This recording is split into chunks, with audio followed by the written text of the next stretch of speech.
So we are going to do this arrays and array list on lecture number 11. So that is what we are going to do from 1:30 to 4:30 and the Tute.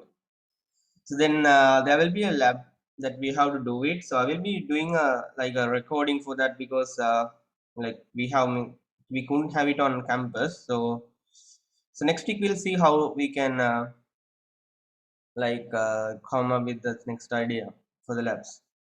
But I will be putting the recording for that there's a lab that we have not completed last week, right? Like we have completed the unit nested classes part done with the UI component, but we didn't complete the lab number 10, which is the child classes. So we'll do that missing part and the today's lab as a recording. So I will be uploading that into that week number 12. So let's start with the today's lecture. So if anyone missing the content, like the recording will be there. So always, because we don't know like the power situation in some of the students. So we'll go in the meantime, right? So let's see if the situation will okay in the next week. We'll have it on campus, the usual slots. So we are going to discuss about that. Yeah, so for the pro rata students, those who don't have a group, they can try to do the project alone by themselves if they can, or they can make a group of the pro rata students, right? Okay, so now it's today's lecture. So we are going to discuss about arrays today, and I think you have heard that arrays in your first semester, I think, right? So let's create a Java class. So array example. Now imagine you have a class like this. Now I want to discuss about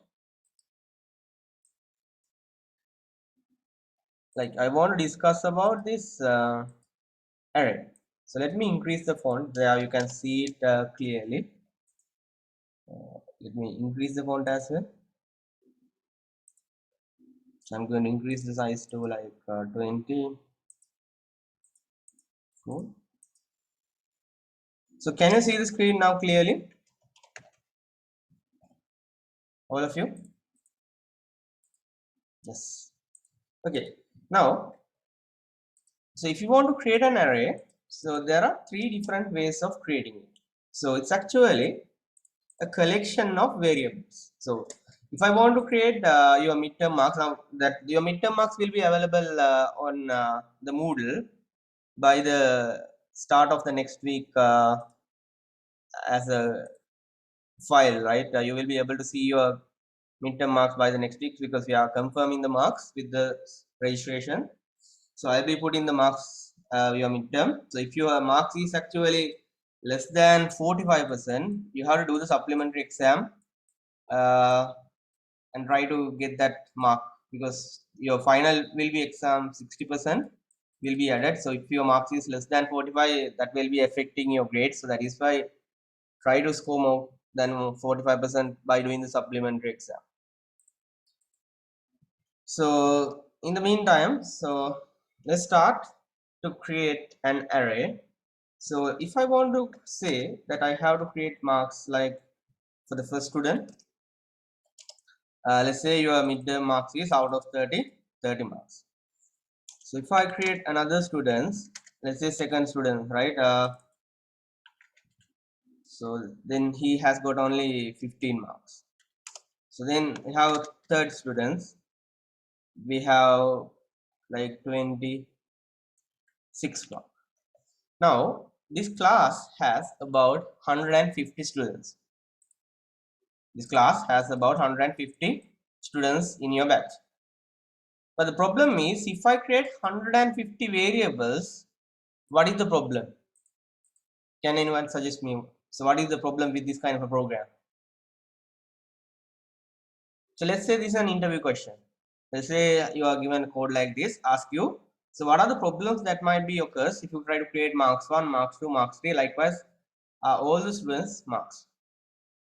So there are some answers I can see. Okay, very good. So the him is saying that it's more space and it's too long. Very good, right? So that is what the problem is, right? It's too long, right? You have right like this much of variables, and how to access it. That is also a problem, right? You have to print one by one and try to access the variables. So that is the very bad approach regarding when you want to create something uh, which is a collection of data. So that is why this array is there now, because it's a group of variable with the same data type. So remember, if you have 100 students, all midterm marks are integer. So if it is a decimal fraction, we can say double. So it's actually a block of consecutive memory locations. So what is the consecutive memory locations is like if you create like this is what happened, right? So if I create a mark 1 equal 45 and mark 2 equal spelling marks 1 spellings are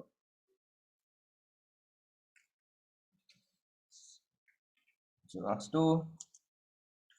Now the problem is if you create a variable like this, these are created in your RAM at random locations. So the memory address will be random.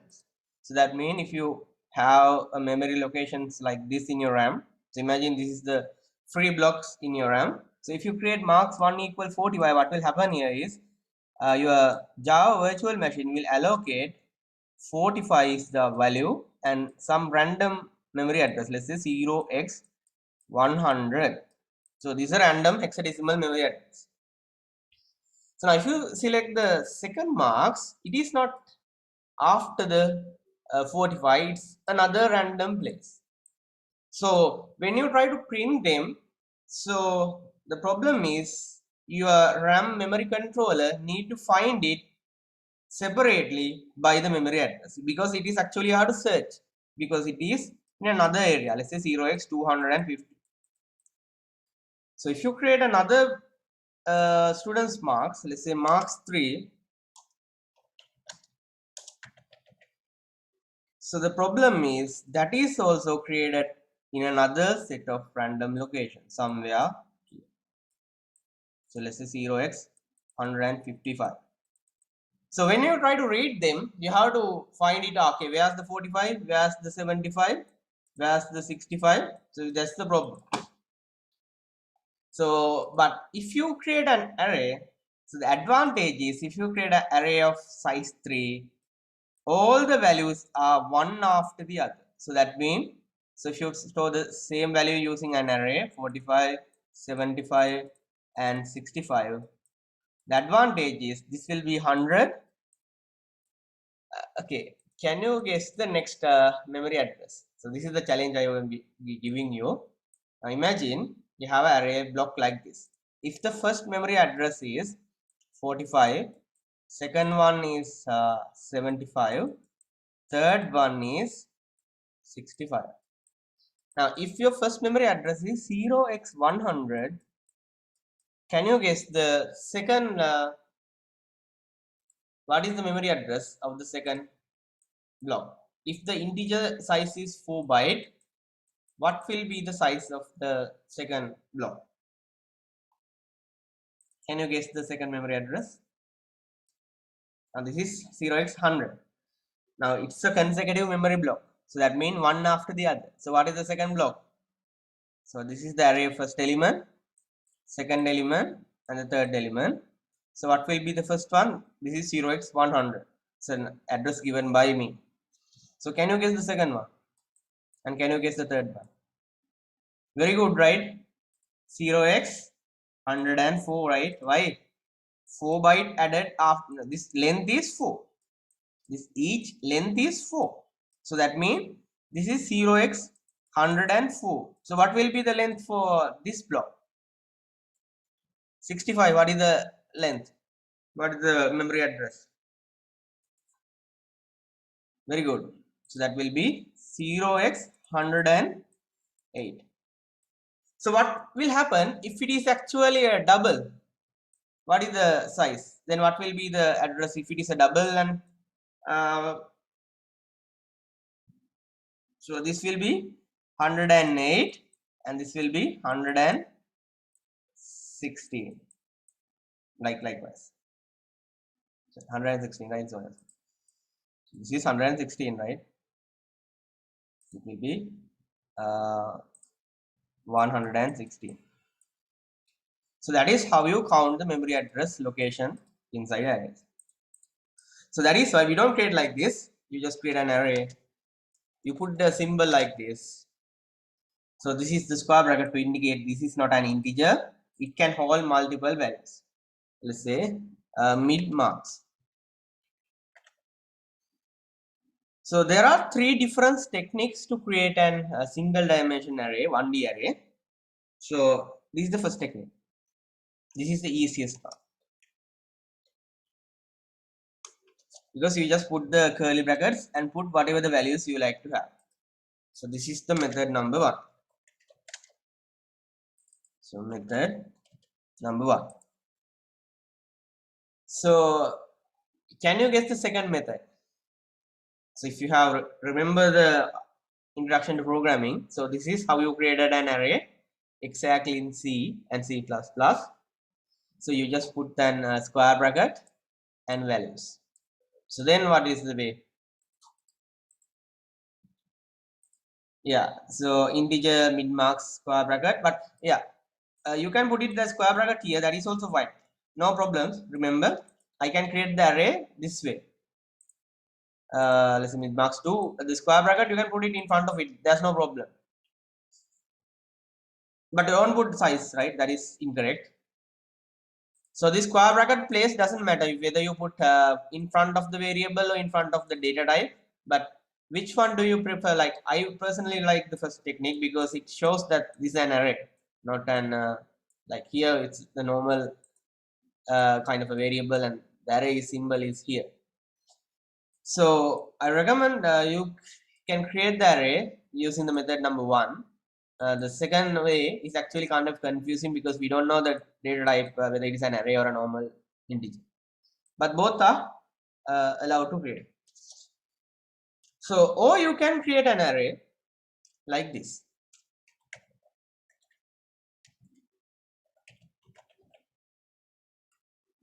So this is method number 2. So you just create the array with the size. I can say this array is 4 elements long. But here we don't have to give a length, but just only the elements. But here we have to give a length. You can't put the size here. So this is how you can create an array, but the values, how to set it? The values are not set yet, right? Only the array size has been defined, and you have to manually set the size one by one. So starting element, so we call it as 0 base index. So everything is start with 0 in Java. So first element is 0 always. So this is 10. Let's put the same elements into my arrays. The second technique is this one, 20. The element is number 1. Third element is actually second, and 53. And the fourth element is actually third, and this is 56. So this is our method number 2. So do you have any questions with this method? First method or the second method? Which one do you like to use? Which one is easy? Creating the array here and set the values at the same time, or you can just create the array first or setting the values one by one. So this is easy if you have fixed number of elements. Now remember, the method 1 is easy.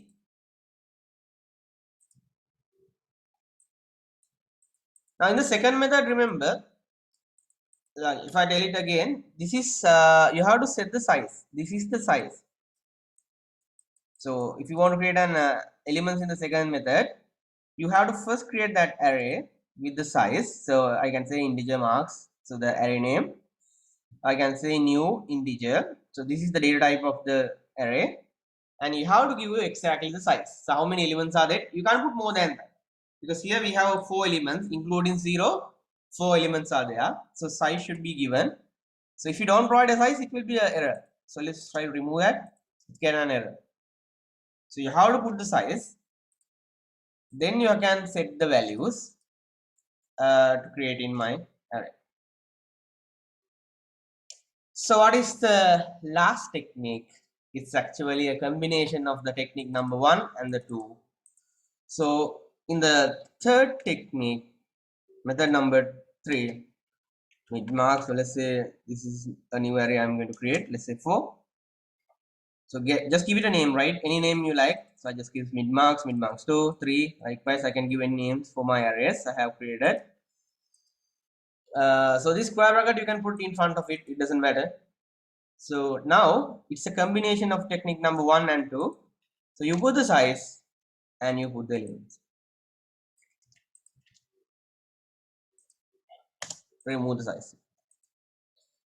So this is, you can't put the size here. If you put the size, it will be an error. So remove the size, but the data type will be okay.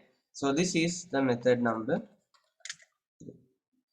So these are the only 3 methods of creating an array in Java. So if you want to print them, we'll see how to print it. But creating the array, this is the way you can create the array. So is there any question that you can ask? I will give you about 5 minutes. Just ask any questions and make a note of this.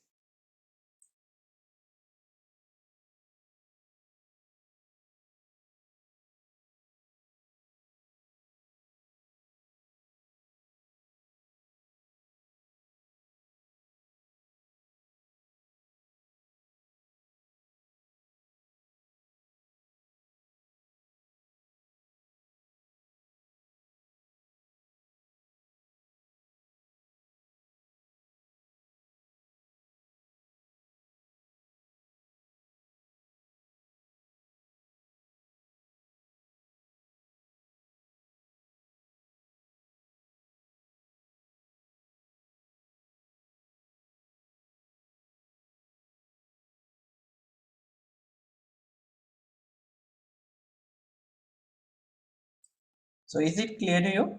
So method 1, 2, and 3. So you can use whatever the methods in the exam to create an array if we ask a question. But this technique is not usable if you have to take the user input, because we can't predefine the values, right? So here we can set it one by one separately. So when you do the labs, I will be doing the recording for the labs. Because we can't do the labs today in the evening because there's a power cut in my area as well. So we'll try to record it and set it so from the beginning, that last week one as well. So this is how you create a simple array and simple array creation. Now can you tell me how do you print it? So how do you print an array? So even though you create a method 1 or 2 or 3, the printing is actually most similar. You can use a for loop to print the array, or you can print one by one, but that's very bad. So let's write a for loop and try to print these details. So let's try to print the marks 1. So if I want to print the marks 1, so you have to get the length of the array. Because I'm going to start from 0 to the length of the array, one element less than the length of the array. Because we have 4 elements, I'm going to say only 0 to less than 4. So that means 0 to 3. So if you want, you can print one by one using system out or println 1, 2, 3 likewise, but you can just directly print it if you have an array. So just say mid marks 1 elements. If you want to print it, just put the index.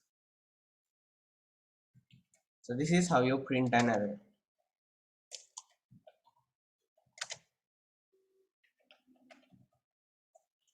So you have a array of creating the array. So method 1, method 2, and the method 3.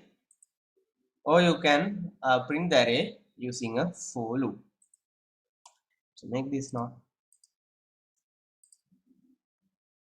So I'm going to teach you another technique, which is an enhanced for loop, where you can directly print the elements without using an I counter. So this is how you can print it. Now, if you don't want to put the length, you can just put the length as 4. Because that is bad, because we have to change the length always if you add elements. So this will automatically calculate the length of that. So now let's run the program. You will be able to see this will be printing these values to the screen. So when you run it,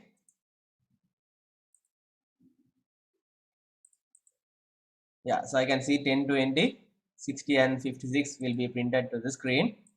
If you want to print the array to the screen.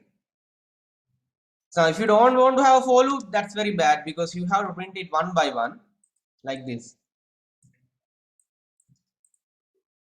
So that is why we have to use a loop. So I can say 0th element, first element, second element, and the third element. So it's same exact output, but we have to use system out.println lines to use that. You can just run it. So you can see the output is same. Same output, same output. This is actually, you can say it's taking about 4 lines just to print 4 elements. If you want to print 10 elements, you have to write 10 lines. But here, if you have 100 elements, one for loop is enough. So you can print it whatever the way you like.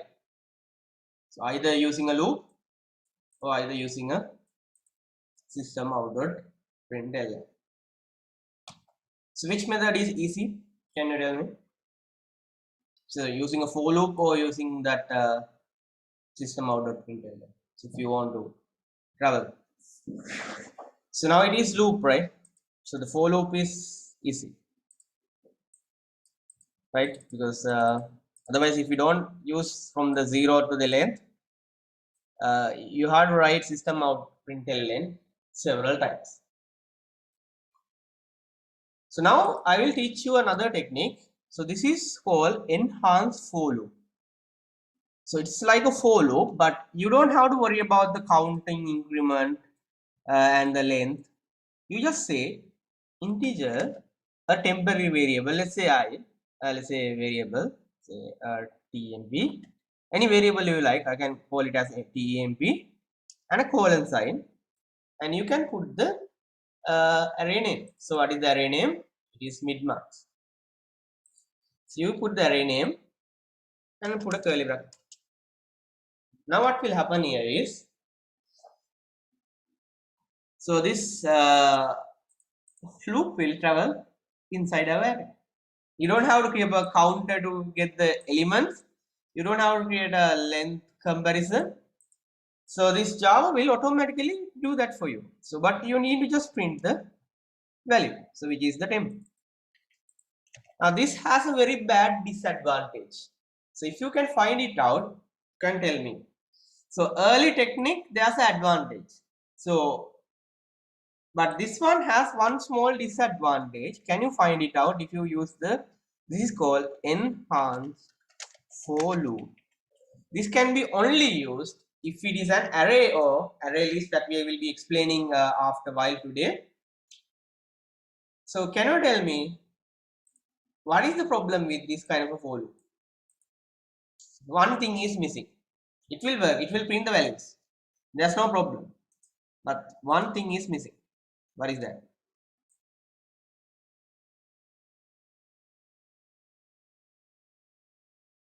Try to find it out. So one, yeah. So the length we can't calculate, but or other than the length. So that's one, not the property. What is the other thing missing? What is this I? Not the range. You're close it, right? Location, like the incrementing value, the index. It's missing. So if you want to access the index, so look at this. Usually, so now here in our lecture slide also, you can see that array has an index from 0 to the length. So you can give numbers like 0, 1, 2, 3, 4 for the array. So if you miss this index, So you don't know the location, but you can print it. So that is why we advise you not to use enhanced for loops if you want to do calculation. Like if you want to do calculation with the locations of the array, don't use that enhanced for loop. But if you just want to print the elements, it will be enough for you because it will save some space. Like length, you don't need to get that. Index, you don't need to get that. Incrementing value, you don't need to get that. Just run it. You can see the output is will be same. So now when we do this lecture, I recommend you to keep your NetBeans ID ready and create a main method and try to practice. So then it will be helpful when you do the labs. So I will be doing the labs as a recording today because that we have to do it. Uh, we'll see. So any questions from that now? Is that enhanced for loop why it is bad clear to you? Rashid and Tarak, now is it clear? What about the Tarak? Yes, right? Yeah. So you can ask any questions. These are the three ways of printing the single dimension array. So I'll give you about 5 minutes. Make a note. So this is how you print the elements. So this is how you print the elements. So there are one techniques, two techniques, three techniques to print the elements. Enhanced for loops, normal for loop, or using manual system out.println. All the three techniques are easy for you to use that, but depending on the way you like it, you can use how you're going to use it in your program. So you can ask any questions. I'll give you about 5 minutes to complete this.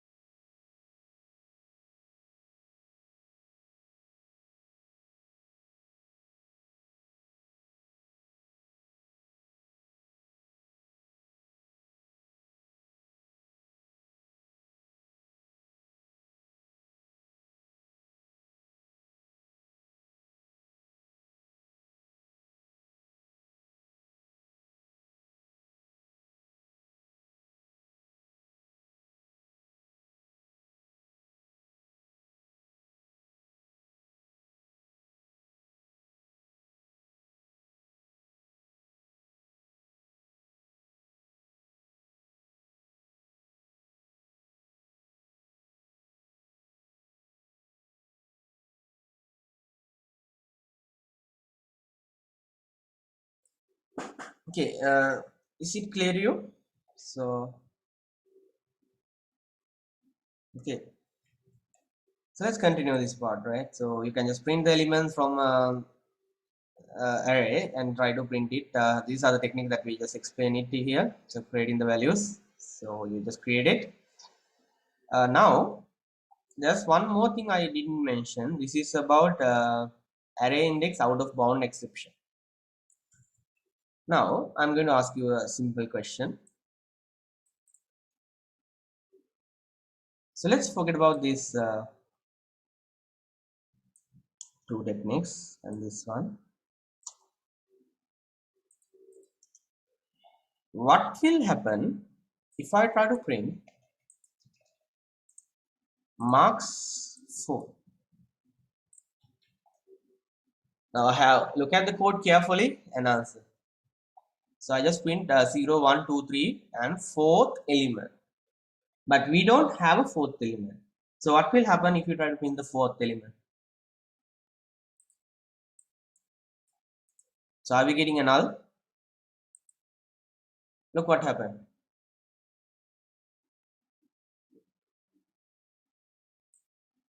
So look at the code carefully. So you can see that first three elements and fourth elements are completed, but if you try to print the fifth element, which is the fourth index, because fourth index means fifth element, right? Zero index means first element. This is second element, third element, fourth element, and this will be the fifth element. But we don't have a marks 4 there. So you don't get 50, you don't get any null values, you don't get 0. So what you get is an error. So this is actually a runtime error. So look at the exception. It's saying array index out or bound exception. So about exception we'll be doing another lecture in the next week. So this is called array index out of bound exception. So remember, it says that index 4 is out of bound for the length of 4. So that means index 4 is not there. So they will getting a runtime exception. So you will getting something called runtime exception. So we don't call them errors. They are called errors. So what is the runtime exception that we are getting? That name of that is array index out of bound exception. So this is the error that we get at the runtime at this index, array index out of bound. So you can't print indexes which is not in the array. So you can't put a negative numbers, like I can put a -1 and print it to the screen because this index is not there, right? -1 as an array index, that is not available. So but if you try to print which is an element which is not in the list, so that will be runtime exception. Now there's something called object arrays. Arrays as object. Look at it. Here you can put any types and the square bracket and then any data type. Now here any type means, look at this example.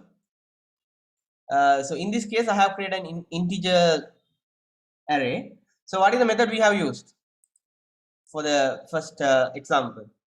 Is it method number 1 or 2 or 3 that we have used to create an integer array?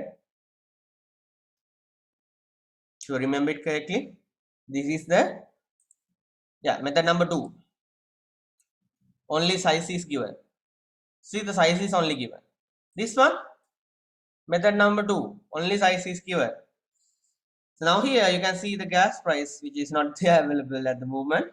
You can see this gas price is actually, you can create the variable. If you want, you can create the variable and initialize the same line, or declare the variable first and assign it separately. Apart from that, now this is a special case. Now these are integer double string, these are our usual data types. If you want, you can create a custom data types as an array list. Let's take an example. Let's create a array, let's say class. Now look at this example. Now in your group project also you have to do this kind of a thing. Let's say I want to create a class called student. So these are the information I want to keep inside this class. I will be deleting these unnecessary comments. So the student has a name,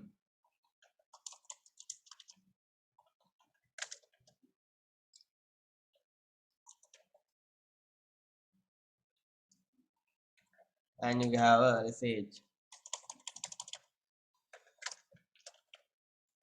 So these are the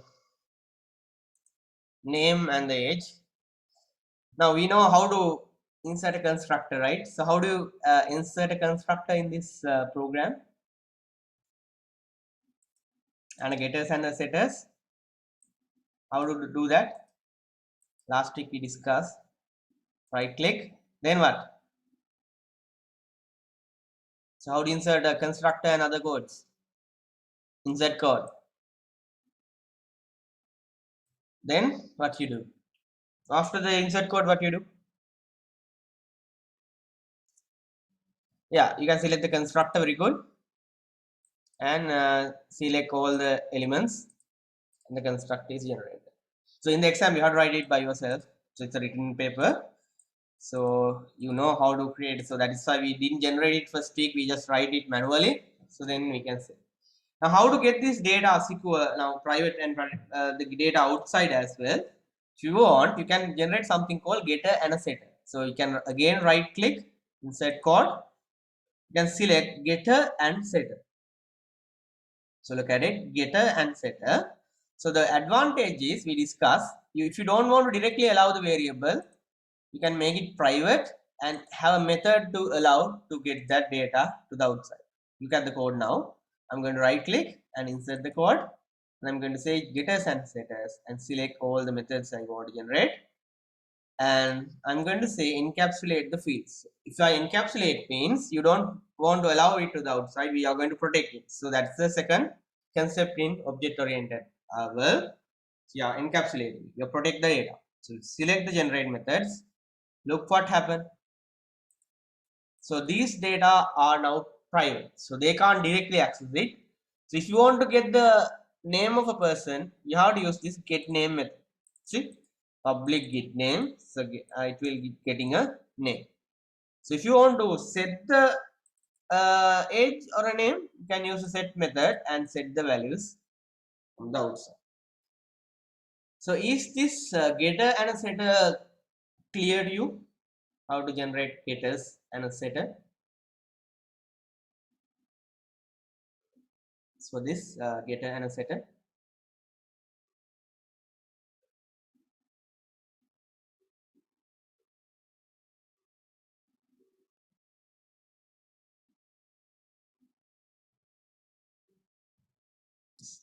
So in a group project also, you can create classes like this and generate getters and setters. Now, if I want to create, now this class is done. We don't need to worry about the student class. I can just close it. Now, if I want to create a student, this is how you create it, right? Student. Now, if you don't have to import if you are in the same folder, but in the lab work, we have to import because we are in a different folders. That is why import statement is needed. But if you want to create a student, let's say student one equal new student. Let's put a one of the your names. Let's say Rashid. We can put the name here, and let's put the age like 22, like that's kind of an age. Now here, this is one student. Now if I want to create another student, you can copy paste, and this is student number 2. So let's say what another take another name, Stephen. So what's the spellings? I hope I'm not making any mistakes. Okay, it's correct, right? Yeah. So let's put another student's name, Isuru. Now you can see the issue, right? Uh, so you can see we have to write three variables to store three students, right? So now you can add many students you like, right? That is why we can have a array list and an array to store instead of this kind of a variable creation. So how do you do that? Same way, just say student, but instead of a s1, s2, s3, we can create a array symbol. So this is the array symbol, square bracket, to indicate that this is a student array. I can say double op classroom. Let's say double op classroom, right? So that is my array. Now here you can put the technique number 1 or 2, but that's different, but that's not good. But you can create the size. We'll use a method number 2. So this is easy. So I can say a student, let's say 3 students. So this classroom can store 3 students. Now only 3 students can be stored in this class. If you want to create a class of 150, just change the size. So it will be able to store that number of students. So in your group project also, you discuss with your group leader. Let's say if you want to create a class, let's say for example for that watch repair case, if you want to create a 100 watches, you can create an array. Now the size is actually only changed that here. Now how do you add the students like Rashid, Sirvan, Isuru and Gayan, those students? How do you add them?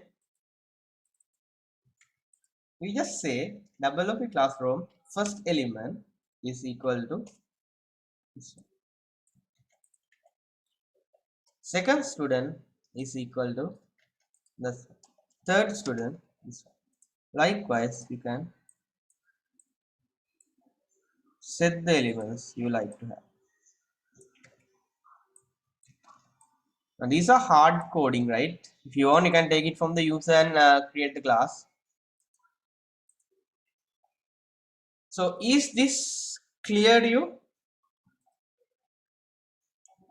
So how to create a array of students? Now how do you print it? Now that's the problem. Now if you want to print it, you can use a for loop, or the best way is you can use the for loop. Let's write a for loop. So we know how to print it now. Double OP classroom dot length. Same exact step. This is the method number 2 that we have printed. So you can watch the recording once we have completed and see the how we use it in the early scenario. Now if I want to print the first student name, I can say student name is, let's say, is like this. I want to print the student name, so that's I can print it like double OP loom. So this is the first student. So instead of 0, I can say I. That is to get the any student we have to have. So we won't get the name. So that's a method called get name to get the student's name. So if you want to get the student's age, you can have a get age measure, which will be able to print the age. Now when you format the code and you can run it, it's a complete program. You can print student, first student, second student, and a null pointer. Why we have a null pointer? So get name is inbuilt method. It's not an inbuilt method, right? We wrote it, right? Remember a while ago we have generated this method. Right click and insert code getters and setters. Remember we can write it. We wrote the method to return that age, right? So that is why we right click and generate the code. So that is why this get age and the get name has been written. You can write it manually. Now you get an exception because the reason is the third student is actually, what is the problem? There are 150 students, but only 3 students has been mentioned. So that is the issue, right? So how to avoid that? How to avoid it? How to avoid? How to print only elements which is only set, not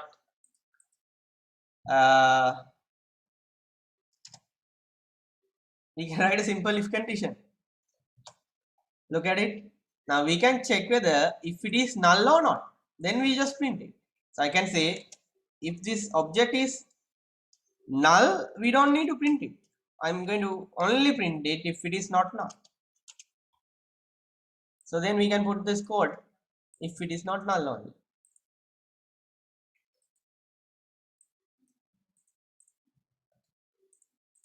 So then we can run it. Now it should not have any problems. See, we only printed the person's details like this. So what did we do? So we write a if condition to check whether other elements are not null. So if it is null objects, that means the students are empty because we have to add new students. So for example, I can print another student, let's say Gaya. So you have mentioned it, right?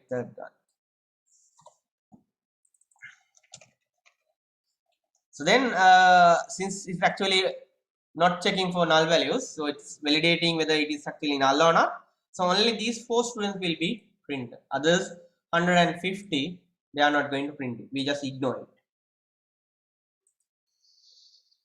So is this clear to you? How to print students with elements? So we can add another for loop, enhanced for loop. So if you want to use the enhanced for loop, simple. So you can use now earlier we have given integer. Now we can say student. Let's say temporary variable is temp.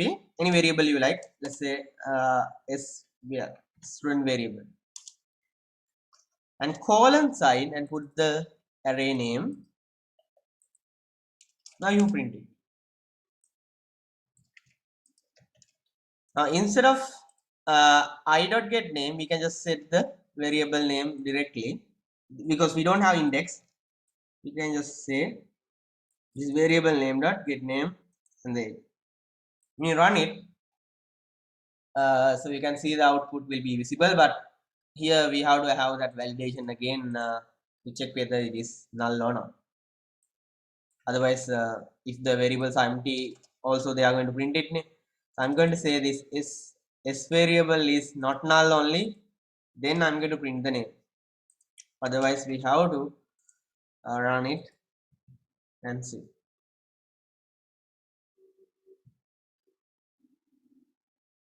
So these are the ways you can print at students object array. So other than students, you can say watch, cars, classrooms, any type of data types, you can create it and print it the way you like to have it. So is there any questions that you want to ask? So I will give about, now this time I'm going to give more time because this it takes some time to grab the idea. So try this and let me know. 5 to 10 minutes, try it out.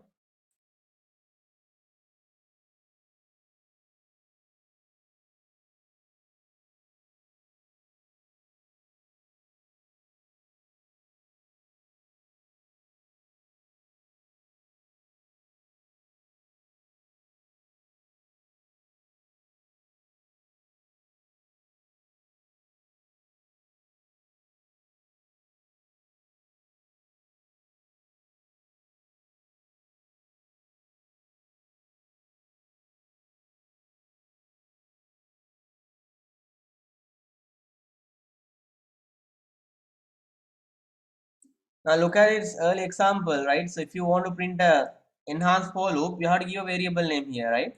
Any name you just create, right? X, Y, Z, any name you can create. If you don't like this S variable, just create a variable like X. Then we can just set that X is null and X dot get name, X dot get age. Is that clear now? So that is just a temporary variable that you can give it for the student.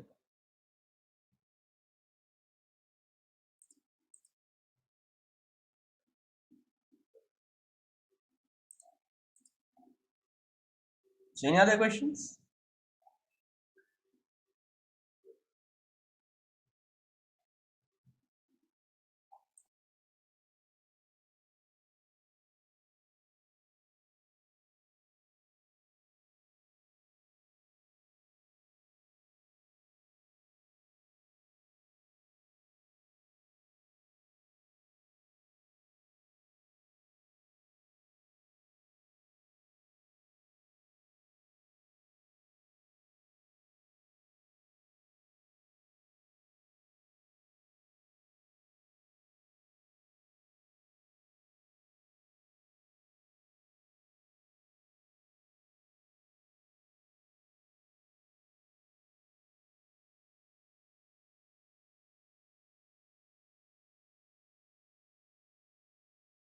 Remember here you can give any name for this X, right? It's just any a variable name like integer I. It's like student I. Just to hold the student for a temporary iteration. When the iteration completes, like first once the first for loop is completed, that variable will be lost. So that means each time when you take a first student, let's say Rashid, now the X will be Rashid. If you take another student, the second student will be Stephen. So that now X will be Stephen. Third one is will be Isuru. That Isuru will be third one, and the fourth element will be Gayan. The now X will be Gayan. So that is how that's going to work. Is that clear?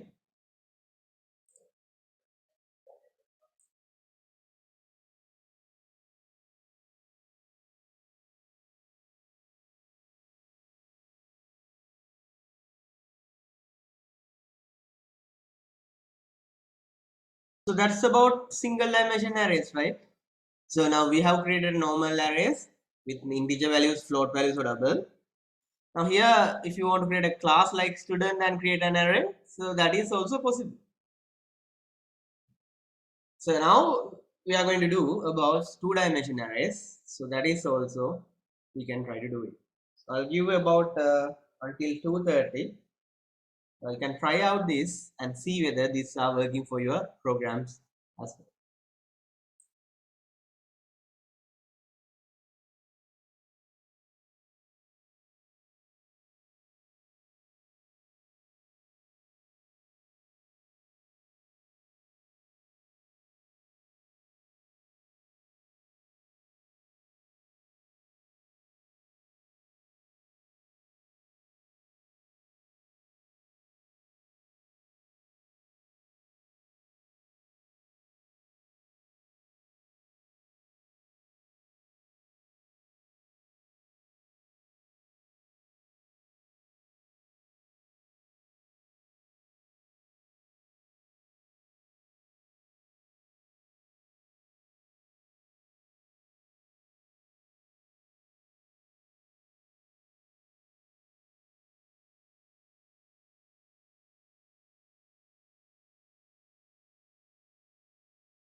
Okay, so now let's try to do two-dimension arrays. Now single dimension arrays is completed, so we don't need this. So let's see how to write 2D arrays. So that is how we are going to do it. Now this is what we can see an examples. So now this is actually length 100, all are set to null. So if you set it empty, so these are set to null. So these are how we create a arrays using the separate methods, and how to get the elements and how to initialize it, and some programs are there. Yeah, so this just we can try it out. Okay. Before we pass an array to the methods, like we have to do the 2D arrays, but before that, one more thing we have to do. So I'm going to write some piece of code, and I want all of you to analyze it and tell me what will be the output. I'm going to say x is 50. Then after that, I'm going to create a method static, because this main method is static. That's what we discussed. So we can create object. Or let's say change. Let's say it's void method, and you need to have a variable. Let's say x. Here I'm going to say x equal to 95. So I'm going to call this change method and pass this x. Now after that change, if you try to print the x, what will be the value? So what will be the value if you try to print x here and call the method x change method? So I'm going to ask you what will be the value. Is it 50 or 95? 50 or 95?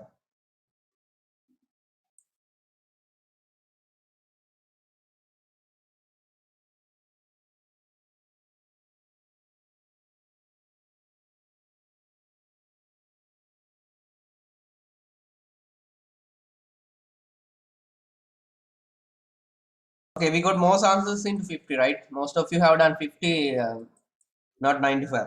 That's correct. So why it is 50? Why it is 50? We just pass the 50 here and change it. So if someone says that we put the 50 here and we change to 95. Yeah, it's void should print in the method. Yeah, that's the case. If you want to print it, you have to print it in the method, because it's only valid in the method. But after method is completed, it is the normal value, because we are going to pass only a photocopy. This is called a copy we are going to pass, not the original value. Remember, we just only pass a copy. So original value will not get affected. So it's actually, we call it as pass by value. We just only pass the value, not the original reference.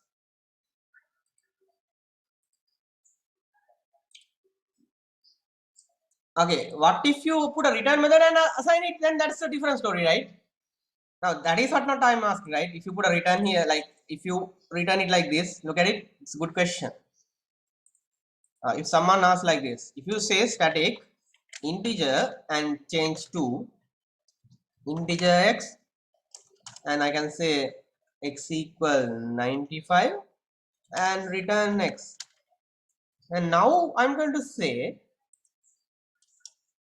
int x equal sorry, that x equal change to x. I pass the value. Now when you print it, what will happen? If the imagine this code is not there, now what will happen? Now it is 95 because we are returning it, right? We set the value back to your variable. So now we update the variable. So there's a difference. If you return it, you update the values to x. But if you don't return it, let me undo it. If you just form it like this way without the method, so this will not going to change. Is that clear? If it is a void method, PO method, if you just pass it, it will be only the value a copy value we just pass. So now what will happen if you pass an array? So that's the theory that we want to observe. Let's say I have created, now today you learn Java arrays. You have learned that technique. So let's say A, and you have created an array using the technique number 1.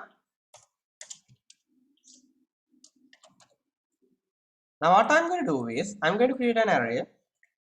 Let's say A. I'm going to pass this A array into the change method. Now I'm going to say A's first element, that will be the now it's 20. Now I'm going to say 90. Now I'm going to print not only the A's after you do say A's first element. Now can you tell me what will be the output? Is it 20 or is it 96? So we have an array 10, 20, but we only change the first element into 96. So what will be the value? Now we have a problem. So I got two answers. One says it is 96. Other one it's saying is 20. So which one is correct? So if it is 20 or 96, tell me the reason. So tell me the reason.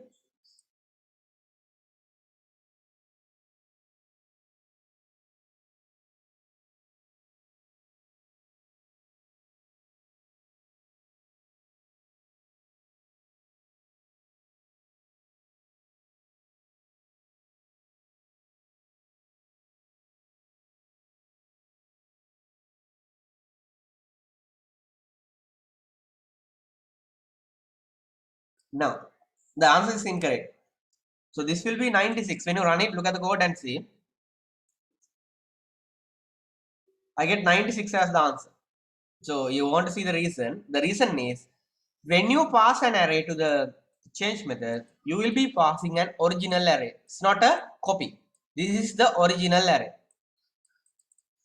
So we call it as pass by reference. So you have to be very careful with arrays, because if you pass that array to a method, if you change something in the array, it will be affecting your original array. So is that clear to you? So is that clear to you, Rashid and Diniti? Yes, Nidhi, right? Yeah. Is that clear? Yeah. Make that note. So this is called pass by reference. Early example, we call it as pass by value. So when you pass in an array, your original value will be changing. But if you pass a variable, it will not get updated. Unless you return it, right? If you return it, it will be updating the values.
Right?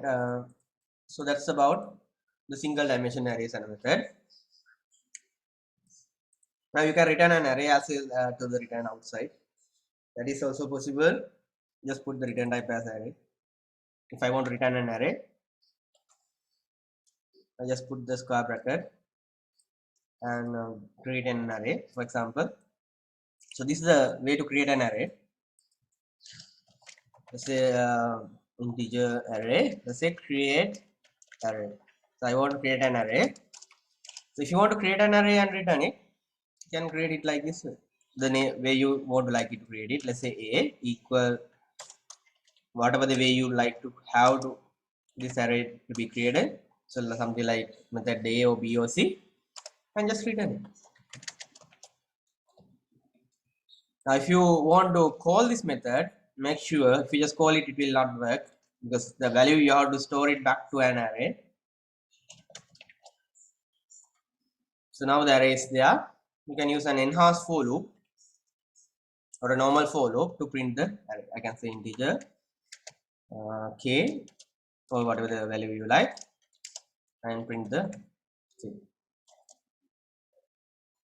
Now you can see the values can be printed to the screen like this, 10, 20 and 60. So this is how you can create an array in a method and return it to the outside. So try this as well.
Is this clear to you, all of you? Amhar, Rashid, you know this? Yes. Okay, now this is at the end of that single dimension arrays. So let's move to the 2D arrays. It's like a table. So now we are going to create a table. Earlier the array is like this, only values with only one rows. So it's like this. Now what we are going to develop is we are going to create an array which looks like a table. So this is the 2D array. Now we have learned three techniques. How many? Let's use the same techniques to create the 2D array as well. So if I create a 2D array, can you tell me how many square brackets we need to have? Now earlier we put a square bracket like this. So now is that enough if you want to create 2D array? We are going to create a table now. So is this enough? You need to put two square brackets. And other than that, the technique is same. I can say m1. So let's say array number 1 equal. Let's put some values 12, 45, comma in the second row 55, 2. See, now you will be creating a table like this. First row 12, 45. So this is the 0th row, first row. So this side will be called it as rows, and this will be columns. Columns. And these are rows. Now this is the 0th row and the first row, and this is the 0th column and first column. So it will be 12 in the first one and 45 in the second one, and 5 in the next row, the 0 comma, and 62 in this one. So this is how that array has been created. So try this example. I'll give some time. So then I will be asking you to do one exercise. So make a note how to create an 2D array.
Okay, let's do an exercise.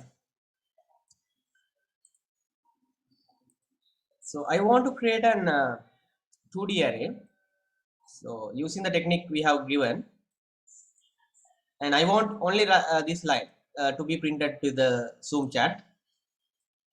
So I want to create a table like this. Let me erase it. Let's put some values: 6, 95, 12, 17, 18. So can you write the syntax to create a 2D array that look like this? Only this line to be pasted in the chat. Start doing it.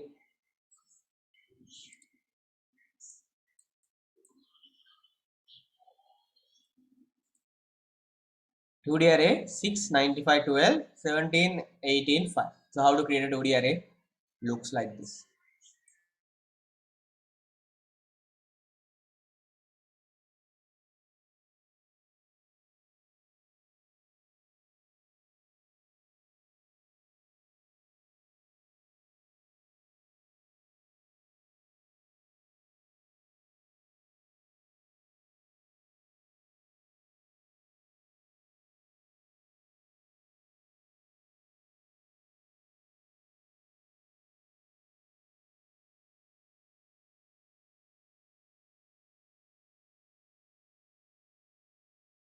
Okay, we got a one answer, so I will not tell it yet because I want all of you to try it as well.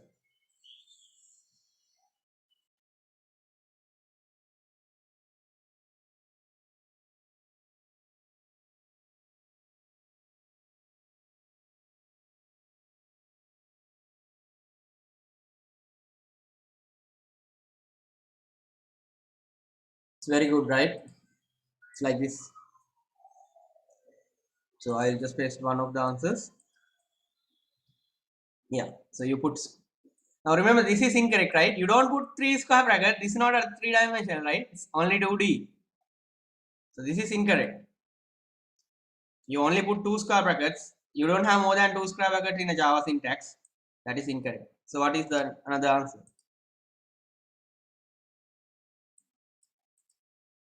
Yeah. So Himeth is correct, right? So they have put only 1 square bracket, like 2 square brackets. So you can print it like this. So 695, 17, 18. That is how you created ODI. So this is how you don't put more than 2 square brackets. That is actually not 2D, right? Now that's another technique to create a 2D array. So that is actually a little bit lengthier compared to the scenario. So using the technique number 2. So now we know how to create a 2D array, single dimension array. So let's say M2. So this is the second method. Now let's create the same values. So in that I have to give the size. Now only single square bracket is not enough. We need to put 2 square brackets. So how many columns are there and how many rows are there? For this table, how many columns are there, rows are there? So we have to put columns. Now here rows and the columns. The second square bracket is the columns. So 2 rows, 3 columns. So 2 rows, 3 columns. So then you have to set one by one. So that is the disadvantage of this technique. 0 0, that is the first element. I have set it as 6. So let's say 1 2 3 4 5 6. 0 1 95, 0 2, 0 2 is actually 12. So then third one is actually sorry, we don't have 0 3 because the first row is completed. 6 9 5 12. So then you have 17 18 and 5. So that will be 1 0. So that will be what? 17. So 1 1. So that will be 18. Did I miss anything? Yeah. So then 1 2 is actually 5. We don't need this much. So all the elements are there. So this is the second method. So if you want to use the third method, that is still easy. Same like earlier scenario, instead of 1 square bracket, you have to use 2 square brackets. So this is the third way. In 3 equal, you can use like a normal array and a syntax, but you can't put the size. So is these techniques clear to you? So method 1, method 2 and method 3. Now how do you print it? Now that's another problem. So you can use similar technique that we discussed, the single dimension arrays. So how do you print it?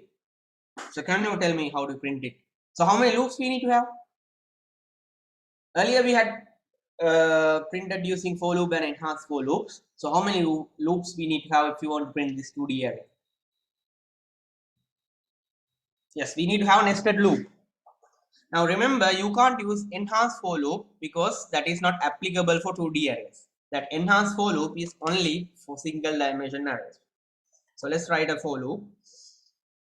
Now if you want to get the row count, you can say m1 dot. For each row, how many columns you have to write another. So this is to get the row count. So if you want to write another loop, so let's write another loop.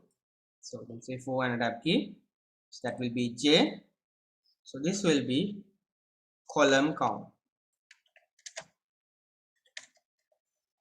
So first one is the row count. Second one is the column count. So I'm going to say m1 dot. So we can put m1 I dot play. So that is how we can get the column count. For each row, how many columns we have? So for each row, so this is ith row of length mean getting the column count. So can we use enhanced for loop for char type variables? Yes, that is also fine. You can use char as well. You just only need to change this as char. Enhanced for loop, you can use it for char, basically any data types. No problems, but only applicable for single dimension arrays. Now we can print it. System out.println. Now let's try to print it like a table. So let's try to print it like a table. So m2 square bracket. So this will be I and j. Now if I print it, it's not like a table. So can you tell me and help me to try to print it like a table? So let's run it. So when you run it, it will be printed like this. But I want to print it like a table. So what are the way you can print it like a table? So try to figure it out. So I want to print this like a normal table. I want to print it like this kind of a table. So how do you do that? Data should be like a table.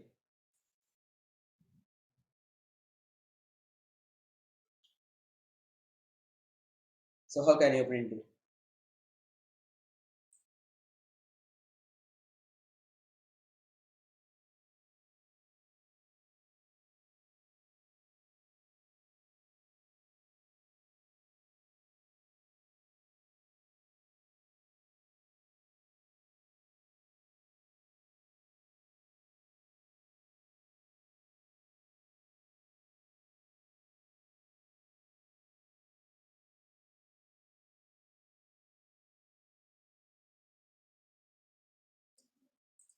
Okay, remove ln inside the first loop and the second loop. J, what we need to do? Yeah, print ln. Let's remove it. Okay, I have removed it. Now what happened?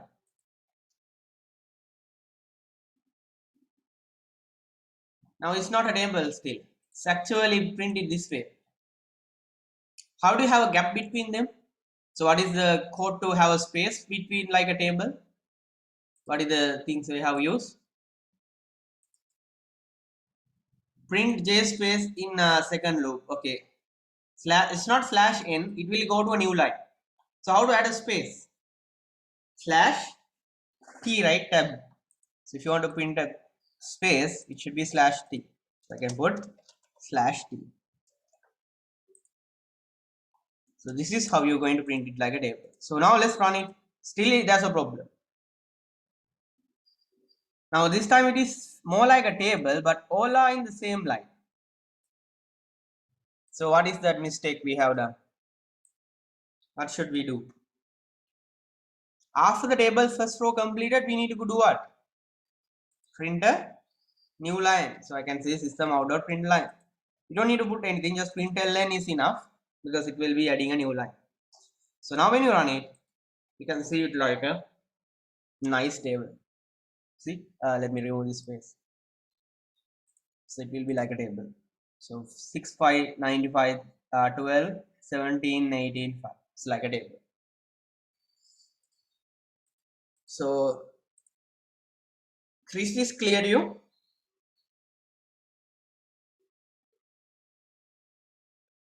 So this is how you print it. So there are only two techniques to print it. Either you print it line by line, or you can use two nested for loops. You can't use the enhanced for loop method in 2D arrays.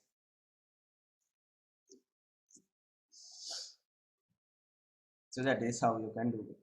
So make a note. I'll give you some time, 5 minutes. So take a note of this.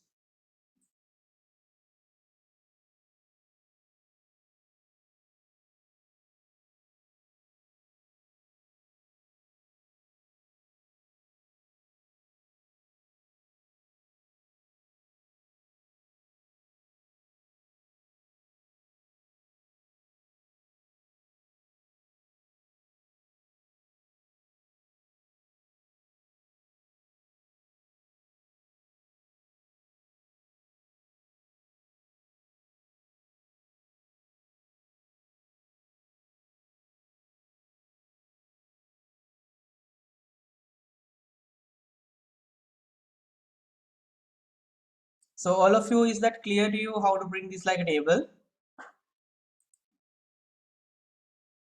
Sachin, Sajin, right? Yeah, Sachin and Vinit. Yes, Bilal, all of you.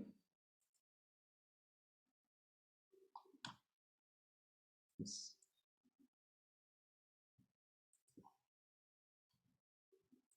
Yeah. So now, so 2D arrays is actually completed. So like we can see these are things that we have discussed: returning it and creating an array. Yes, you can just try to create these exercises. And this is what we have provided in 2D arrays, creating an array like this and setting the values and setting one by one. Now, so all the arrays that we have created so far is like a rectangle. It's like a table. But there's something called another type of an array, so which is a 2D array. We call it as ragged array. So can you see the difference between the left hand side, the rectangular array and the ragged array? Can you see what is the difference by looking at the image? So what is the problem with the ragged arrays. So can you find it out?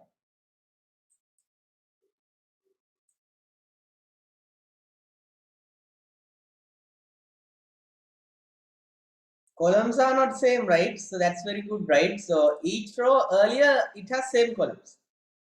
Now here we don't have same columns. So now how can you create a table like that?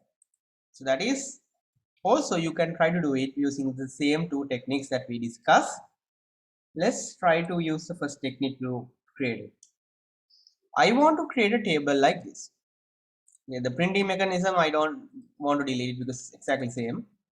I will leave this printing method as it is, but I will leave these two methods. Now I'm going to create a 2D array which look like this.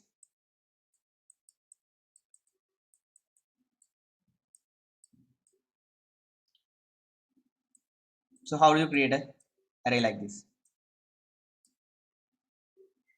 Something like this. So can you write the syntax rule? You can think it if you use the first technique. So remember here you don't have any columns. There's no columns here. So that is why it's a ragged array. So try to use the modification and give me the answers. So we'll try to figure it out once you tried it. So I want to create this array, which is some of the columns are missing. So how do you create it using the method number 1?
Now we got one answer. So that's correct. So any more answers for this? So try others. How to create an array like that.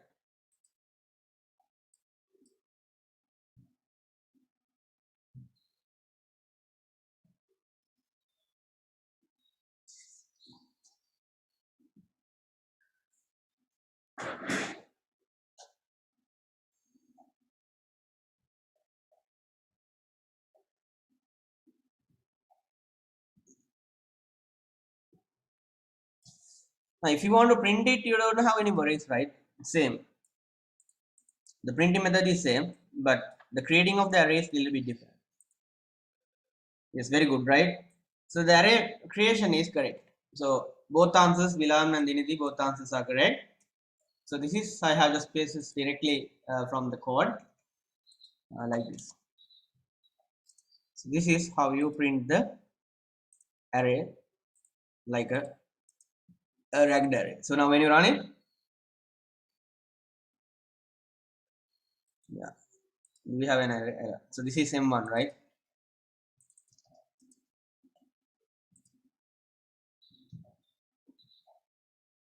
Yeah, so it's like an array. So let's see 2, 15, 12, and 6.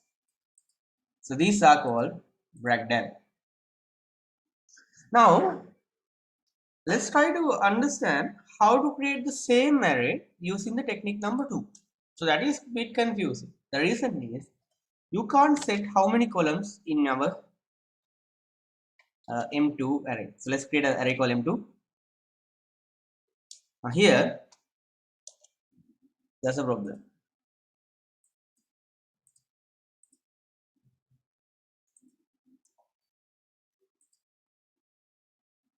So how to create 2D arrays? But I can't put the exact length because rows and columns we can't predict. Now how many rows are there? 2, 15, 12, and 6. How many rows are there? How many rows are there? There are 2 rows, right? No problems because rows are this. These are the rows. So they are exactly 2 rows. You don't have to worry about the columns, but you can create the rows. But don't put the columns. So you can put the columns empty. So that will be right. So now for each column you have to set for each row how many columns you have to set. You have to manually set it. So look at it. So I'm going to say M0 equal new integer. I'm going to say that has 3 columns. M2. Yes, first row has 3 columns. Second row has only 1 column.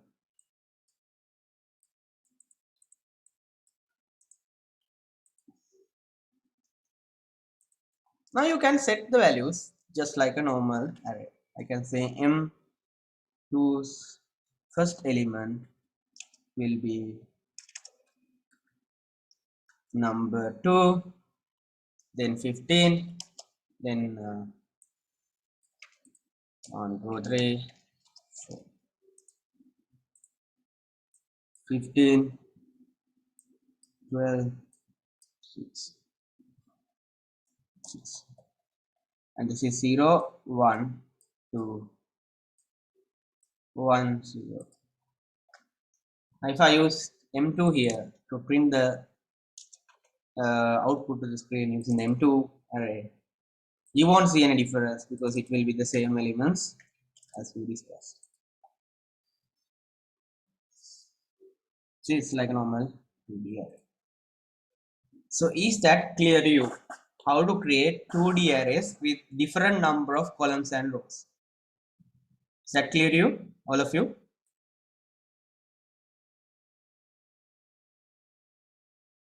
So the array lecture is complete, but there's one more thing. The last thing is about array list. Now this lecture is about, look at it, arrays and array list. So now what we have discussed under the arrays, let's try to summarize it. So under the arrays, we learn how to create a array, single dimension array, single dimension arrays. So then we learn how to print it, and we learn how to print it in a method. So then we learn how to return the arrays in a method. We learn how to create like a data type which we didn't discuss, like student type as an array. So which we create a class for that. So that is called uh, custom class. We create a custom class and create an array. So then 2D arrays and 2D array with ragged elements. So is this clear to you? All of the topics, you can just look at it and summarize what we have done. Single dimension arrays, how to print them, how to print it in a method, and how to return the elements, how to write a custom class and create an array, and 2D arrays and 2D arrays with rectangle. So is those clear things are clear to you, Rashid, Bilal, and others? Dinidi, I think Isuru and Basim, right? Yeah. Tarindu, what is that clear, right? Yeah. So now the last component today we are going to discuss is array list. So now we don't need to worry about this. It's array list. So now let's talk about this array list. So there are some exercises you tried it that you need to try it out.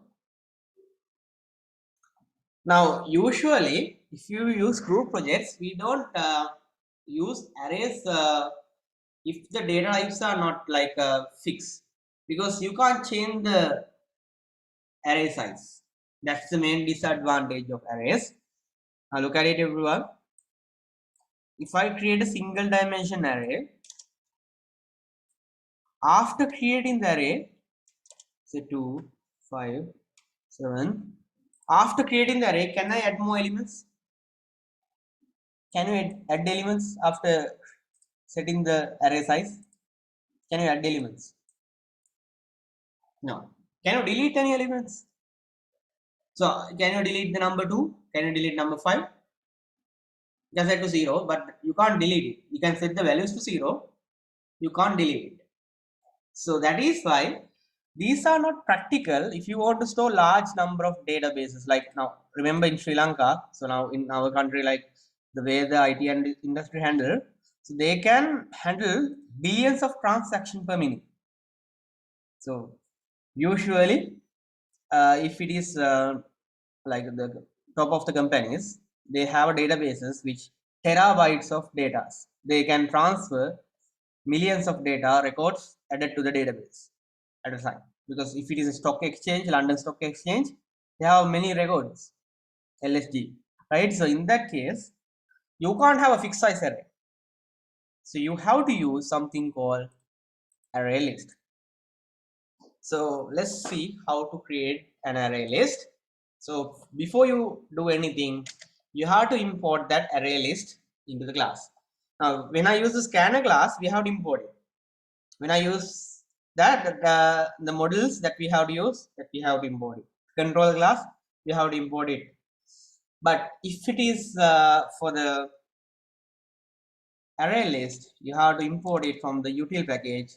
So I can say java.util. Scanner is what we have used, but here this time it is array list. So this is how you create an array list. First of all, you have to import the class. After that, you can just create. I can say mid marks equal new. There are no three different techniques. Only one way is to create an array list.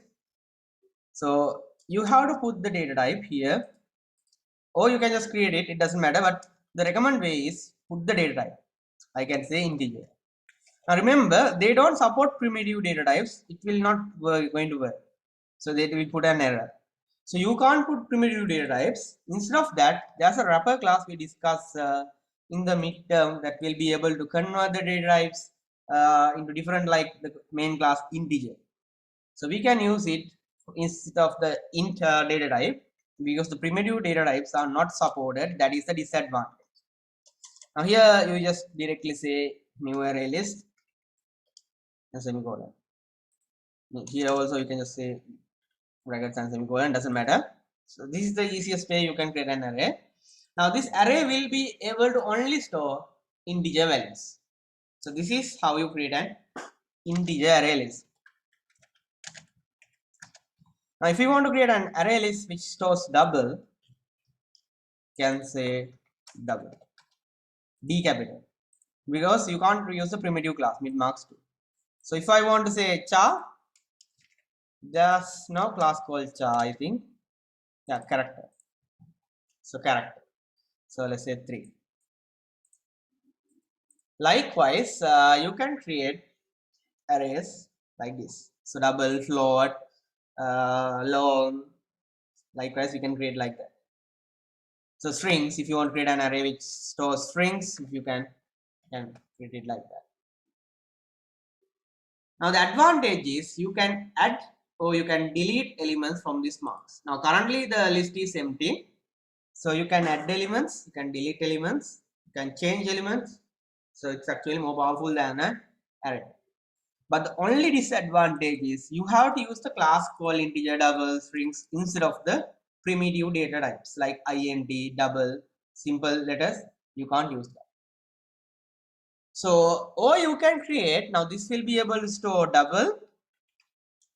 Now the advantage of an array list is it doesn't always has to be the same data type. Now here, if you create an array, it should be an integer, it should be double, it should be string. Now this is string. But if you want to create an array list which can store multiple values like integer, double, strings all together, we can just create an array list without the just say the any marks, like anything you can put there. Now the advantage is here you don't have to set, so it can store anything like integer, double, strings, anything you can put there. So let's try to add some elements. So before that, this is how you create a array list. So is that clear to you? Make this now. So we'll see how to add some elements to this.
Yeah, anything, right? It can store like let's try to understand this. It can store like integer, double, floor, strings all together. But this can only store integer. This can only store double. You can't put integer into the double there. But if you use without a data type in front of this angle square bracket, this will able to store anything. Like you can put a mix. You can put integer, you can put double, all of them you can put anything. So anything means not only one, is mix. So let's try to add them so you can understand it. So if you want to add some data, we can say like this: mintmarks dot add. Now let's put some values 53, 6, 12. Likewise, you can add elements 75. So if you want to put now let's try to put 12.5. What will happen? You will get an error. See, this array only support integer, but I try to put 12.5. It says double cannot be converted integer because this can only put integer values. So only supported data types can be available, but if you create an array without any restrictions, you can put whatever the data types you like. For example, 2.5. That's a double. So if you want to add a float, you can put F at there. That is a float. If you want to put a string, that is also possible. So if you want to put a char, that should be also possible.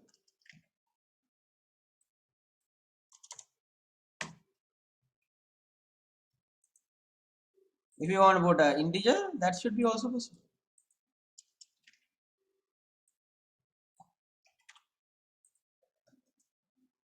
Is that clear? Now you can remove elements, you can add elements, that is the advantage. So is that clear to you now, Nidhi? See, here it can only add integers, but here you can have mix. So now make not this not. So this is how you can add elements in an array list.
Now how can you print these elements? So that is another mystery. So how do you print these elements?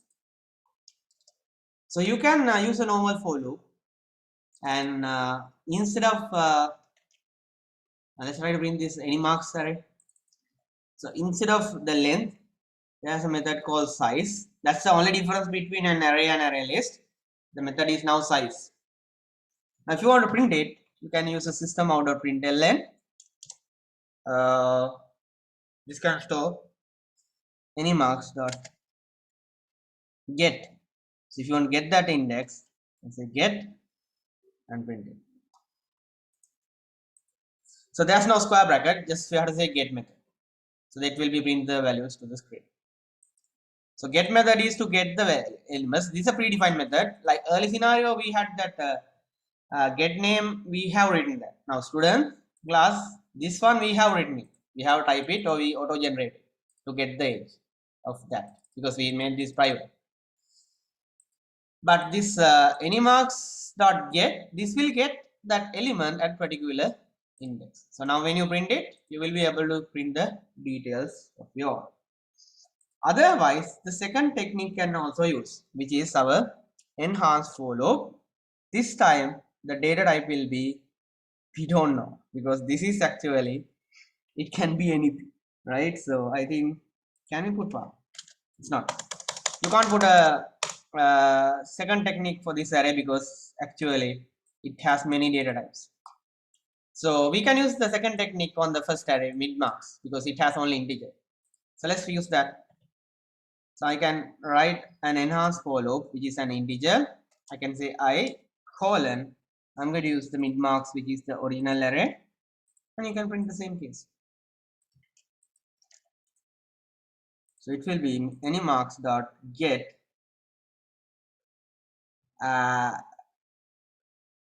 you can just directly say I. You don't have to get separately, just I is enough. Because this will be storing the value. Because this is actually a value that we can store in a enhanced for loop, right? So we can see the output is exactly like that. So we printed that mixture of that array and an integer. So you will be able to see this is the mixture and this is the integer array. And when you run to print it, you can see this difference. So this is the enhanced for loop. Now remember, there's no 2D arrays for array list. There's no 2D array list. That's you have to think. That is not there in our syllabus. So only single dimension arrays we can use for the array list. This is the normal way.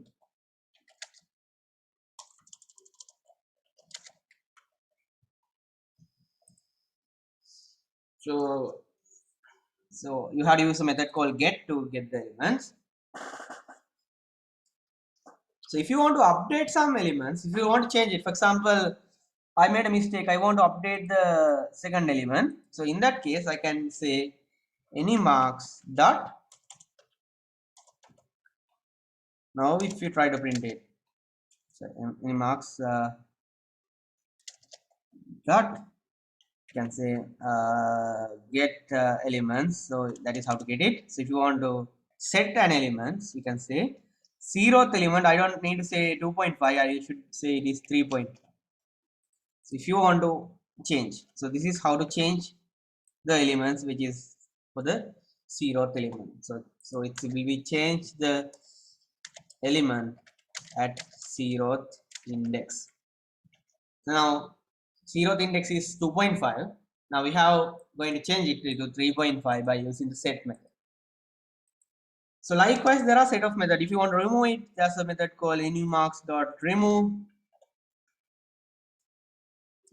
We can give index. Let's say first index I have to remove it, so it will be remove that element from the array. Now you can run it and see that 23.5 f is not there when you run the output. Only 3.5 and the database is there. So you can delete an element.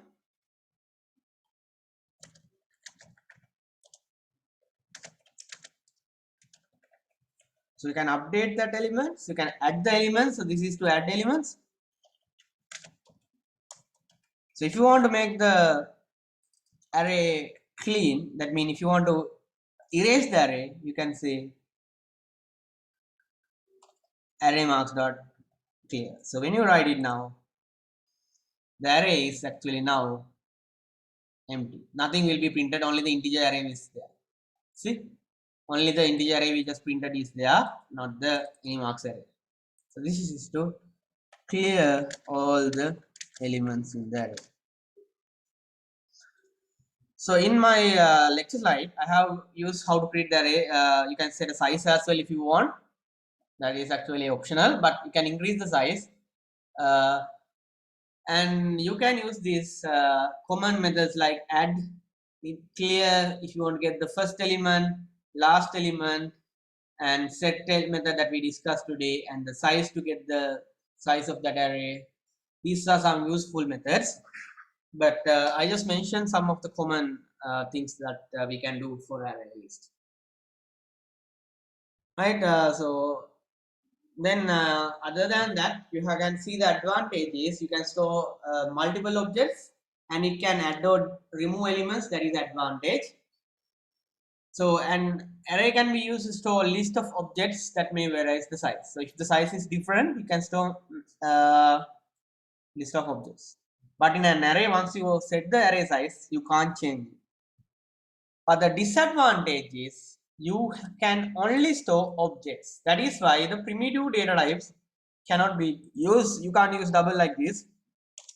So you get error. It's not supported. So that is why you have to use the wrapper class.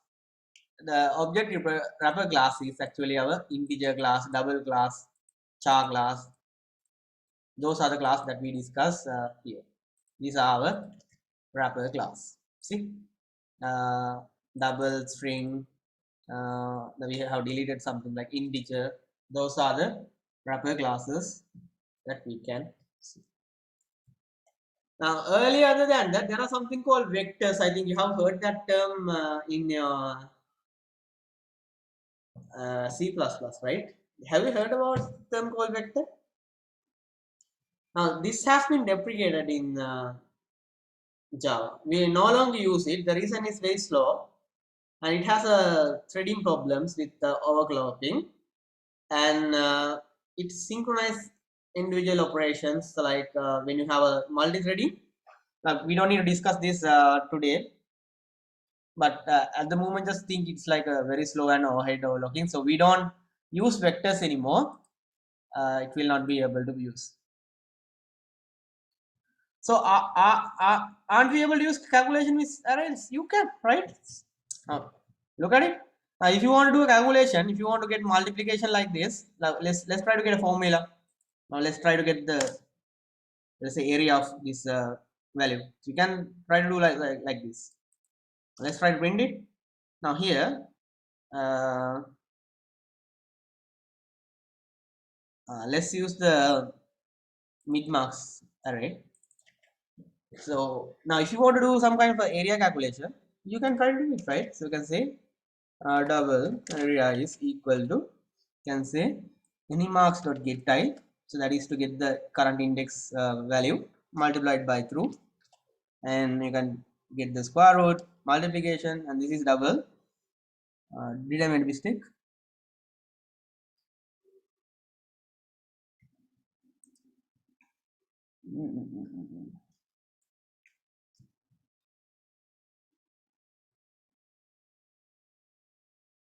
Yeah. The problem is this one is actually integer, right? So this should not be the any marks, it should be mid marks. Just there.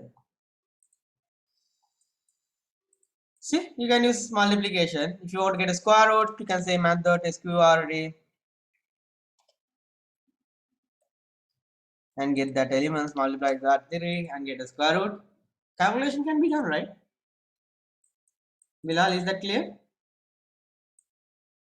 You can do calculations, no problems. You can just say the, if you want to get the element, we have to say mid marks dot get that array elements. Is that clear? So make this note. Yeah, so that's the end of this array list lecture. So we'll have a, like, just quickly make a note of this. So I will be putting the new tutorial at let's take a 10 minutes break, right? We'll meet at the time is 3:30.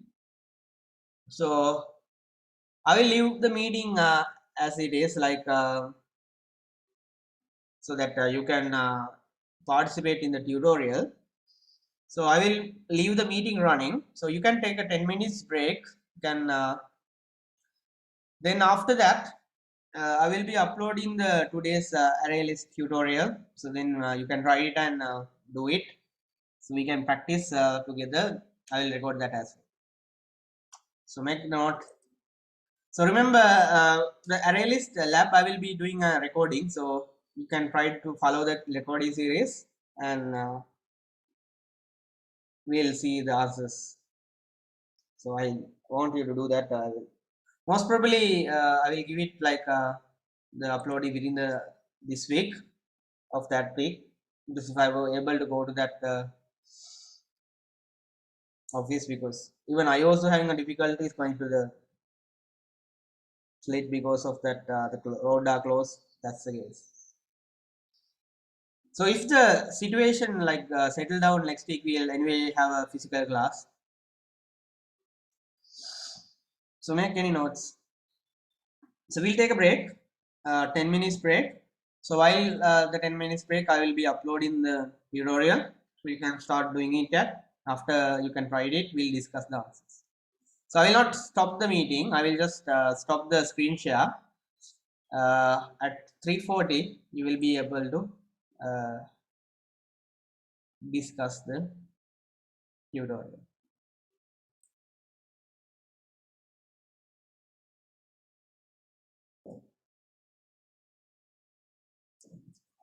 So let's try to think this tutorial.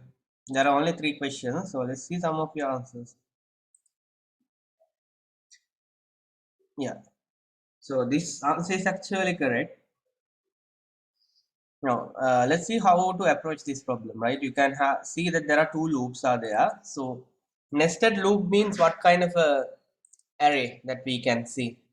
Is it a single dimension array or is it a 2D array? Anyone? So is it a single dimension or 2D array if we have 2 for loops? So it's a 2D array. So that means it should be a 2D array. So can you tell me how many columns are there and how many rows are there? Now here the length method is not used. They just put hard-coded values. So they didn't use the automatic calculation methods. So that means how many columns are there, how many rows are there? Yeah, 3 columns, 3 rows. So that means you have to create a table like this. 3 columns, 3 rows. So this will be 0, 1, 2, 0, 1, 2. So it says if the j is equal to 1, so that means what? So j is actually this one, I is actually this part. So now it says if the j is equal to I, so j, when the I and j are equal, you set to 1. So that means like the horizontal axis, like this kind of a vertical line. So you put 1, 1, 1 in this case because all the j and I values are same. Otherwise, you set the values to 0. So this is the answer you should write. So in that case, this one is correct, but you can't say cross it is 0, right? Not cross it is 0, right? Other than that, this answer is partially correct. So it's 0 if it is I and j are equal. Otherwise, is the answer is 1.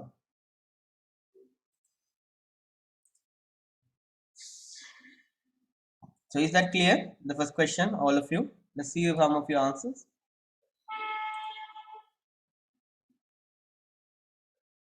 Yeah, so this is correct, right? So 1 0 0 0 1 1 is like the same table that we have. So I think most of your answers are correct for the first question. Yeah, but still some people are writing. So it will be 1 0 0 0 1 1. Yeah, so that's correct. So that will be the answer for the question number 1. Now let's try to discuss the second question. Now it says, suppose that A has declared as an initialized an array, something like this.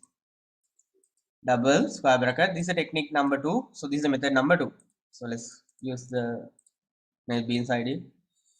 So there's an array created. It's not an array list, array. So I can say array. Let's say integer. So it's double, right? So double square bracket. A equal new double, and the size is 20. So imagine there are some elements which has some values like 50, but there are some values which set to 0. So let's say second element is 0. But you don't have to worry about this because this is already mentioned. So likewise, there are 20 values are there. So imagine the 20 values are there like 0, 1, 2, 3, likewise 4, 5, likewise. So there are, you can see that some values are mentioned, but some values are zeros. So the some values are mentioned like 50, 33, some values, but some values are zeros. That is what the code says. It says the array has been initialized. Suppose that A has been already filled with 20 values. Write programs that will be finding the average of all non-zero numbers in the array. So we want to check whether the number is non-zero because this is 0 because that we can't count it because that is a different value. We want to check whether the array contains any values which is not null. So that means 0. So how do you check that? Yeah, so this is correct. 100% correct because you have to travel to the length and you are going to check whether the array is element is not null. So then only you add the count, otherwise we don't add the count into the sum. So what we are going to do is we can write a simple for loop. Now this should be our A. So we can say A dot length. So this is how you travel the array and we check whether these elements in the I is actually non-zero, which is not equal to 0. So then only we calculate the sum. So we can have sum initially set to 0. We can have a double average initially set to 0. We can just add them together. Yeah, so this is also double, right? Because this array is double. So I can say double. So the sum plus equal the element. We add them to the sum. And we need to have a count as well to keep the track of the elements which is not 0. Initially it's 0. We increment the count. But if it is 0, we don't do anything. We just leave it as it is. Now you don't have to worry about this. The code is actually already initialized. So you have to write only from this section. So once you've done that, now there's a problem with this code. The problem is this is correct. But average sum, you can't find it in the loop. After you find the total sum only, we just average it. So this should be outside of the folder. So that is the only mistake that you have done here. So let's take another answer as well. Let's see whether they have done that. Let's say the second one. Yes, this is correct. Oh, no, this is correct. This one is correct. So this is fine. So, but the only difference is you didn't count the counter, right? So because you have right calculate the values outside, but the problem is you don't put a plus here, right? So that's a mistake. There should be a plus here. And the other mistake is you don't have to have, you need to have a separate variable for counting the values. So otherwise it will not be valid. So you missed a counter variable. Rashan, well, let's see yours. Second case. Yeah, this is fine. But you need to have a counter. The count is not there, but the other things are fine. So let's have to count it. So once you count it, you can calculate the average is equal to sum divided by count. So since it is an integer count, we have to pass it to a double to make it a division of double. Otherwise, if the answer will be integer division, and you can say the average is, you can just print it. So you can make a note. So this is the answer for the question number 2. So I'll give about 5 minutes. Make that change.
So is that clear? The first, the second question, all of you?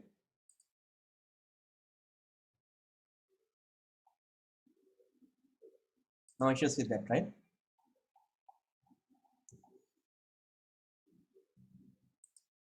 So shall we go to the third question? So some are still writing it. Let's see the answers. People are still writing it, but you have printed it like, yeah, partially the answers is fine.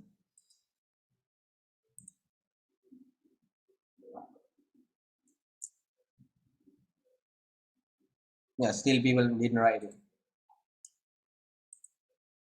Let's go to the third question. Still not right.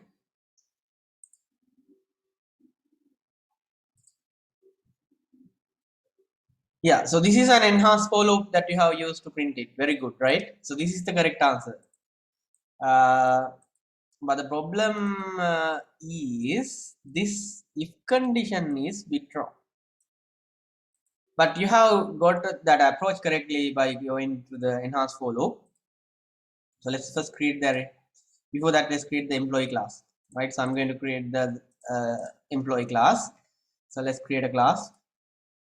Let's create a class called employee. And we can just delete this part. We don't need these comments. And you can just format it. Imagine the class is like this. So you can generate a getters and setters and the values. But that is not what we have to do. We just create an array like this. It's already created. We don't have to worry about setting the values. There's an array which has been created like this. Something like this. The code is mentioned, right? So in the exam also we'll do a revision separately. But when you write for the exam, the main problem of your failing is not like the theory. Yet you need to prepare how to write an answer for a given case. That's the main problem. Now we don't have to create this class. It's already created in the exam paper. Here also already created in the exam paper. What you have to write is you need to write only the code segment that will output first name, last name, and the hourly wage. That means you need to print it these four information and hourly wage and with your years of a company which is greater than 20 years or more. So some people have written it, this is correct, but this logic is incorrect. So let's write it. So we are going to write a for loop enhance. So the data type is employee. You can say emp. You can say employee data. Now we want to check whether there are what years with company. So that should be we check whether it is greater than 20. So we have to check if the years with company is actually this one greater than 20. But the problem is this variable is not recognized. So that is what we have done. That is why it is an error. So equal 20, greater than or equal to 20. So the issue is the years with company is in the employee class. This years with company. So if you want to access it, you have to use this object name emp dot variable. So if it is you have a getter and setters created. Now here we didn't generate a getters and setter constructor because we have to manually set it. So in that case, we have to use the variable name dot es with compare. So that is there. Then you can print it. Other things are correct. See, this is correct. This part is correct. You can just print it as system out of println, format the code. And here I have used emp. So you can use that variable that here. So if you generate the getters and setters, then you can generate it like right click and insert code and generate it.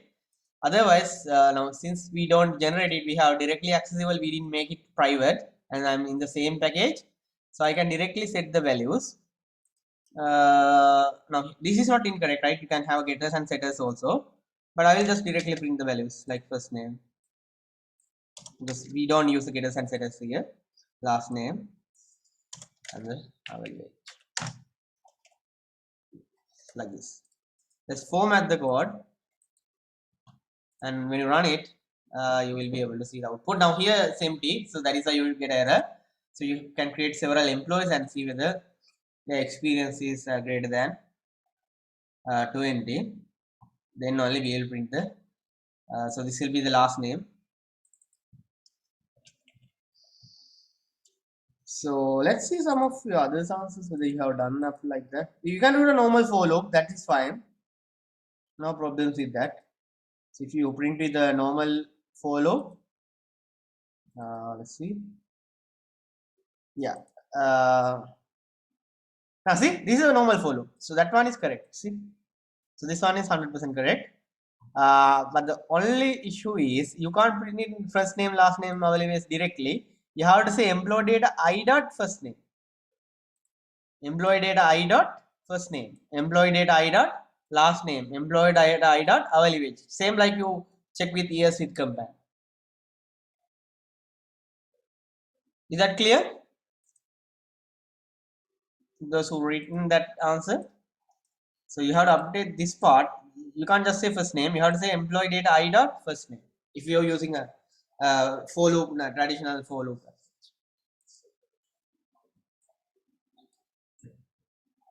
Any questions with that?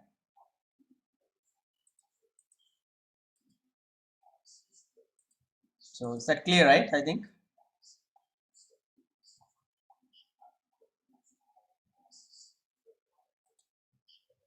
So you have to say employee data I dot first name. That is the one you need to do. So any other answers? Let's try to see. Elixir-san, she's still going doing it. And then I yeah, follow if simple, right? Yeah, this is one. But you have to write if condition. You miss that if condition to check the experience is 20 years or more. But that logic is correct. But if condition you have to have that in order to write that answer.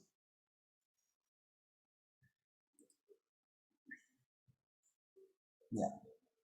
So that will be the end of this tutorial and the lecture. So I'll be put the recording for the lecture and the tutorial after today. And this week I will be discussing the next. We have completed the nested class last week, so you download this one, and we'll do the uncompleted lab which we didn't complete it last week because there's a like the lab BC didn't have that some software. So we are going to continue this lab sheet. Uh,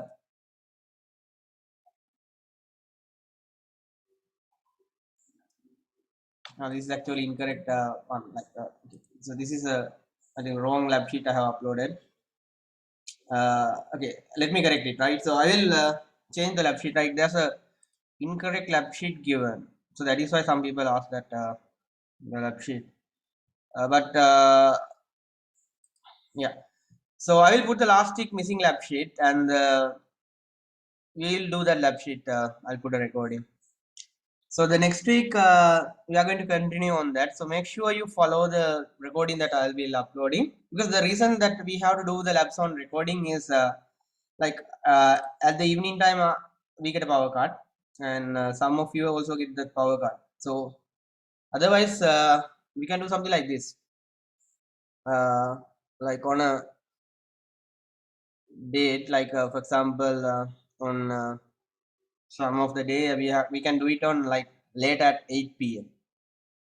So you can let me know that if it is also possible, like 8 p.m. to like, because otherwise that usually at 8 p.m. most of you have the powers, all of you, right? So because at evening at 6 o'clock in my area the power will be down, so we can't have the labs now. But I will record the lab session, right? So let me delete it, because this lab you don't have to worry about the lab number 10 because I have incorrectly uploaded an wrong sheet to the lab sheet. So don't worry about that. But the things that you have submitted is the last week lab, like that where the day we have done the yeah. So I will collect that one, right? So I think that is yeah, the MVC application we have completed with the forms, right? Yeah, I think yeah, the bicycle US. Yeah, and the right. Yeah, so if any doubts, you can send me an email, right? And there's a question asked by some of you. I think I couldn't answer that the form. Like, I think is that problem solved? Like in the Mavens, it says unloaded, like unloaded or whatever the things.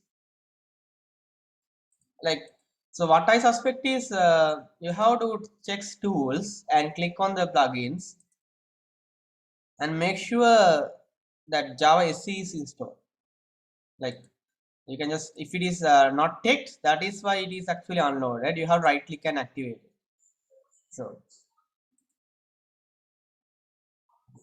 So is that problem solved, Bila?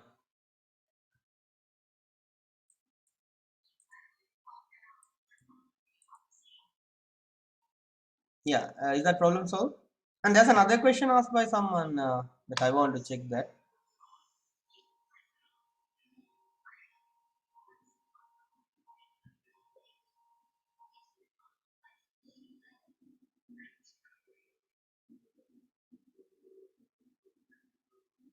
You have to create the package name. That is why it is. Oh, that cannot be happen. No, let me show you. I will install. No, that is not the case. That should not work, right? Okay, now I have a. Let's try me now. That should be done. Otherwise, you will get confused. Now I have ID 12.6. Let me download the. What is the Java version I have? 17. Okay, I have JDK 17. I will install another NetBeans ID apart from this. Let me uninstall the NetBeans. I will uninstall the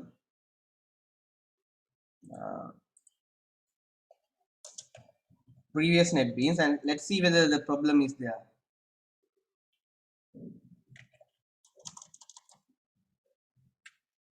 Let me uninstall this application. Okay, go to the control panel and I will install it.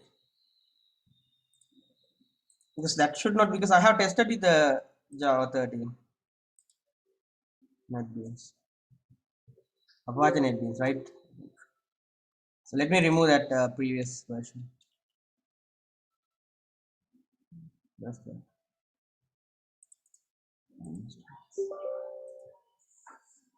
So I have uninstalled the NetBeans now. Let me download the NetBeans.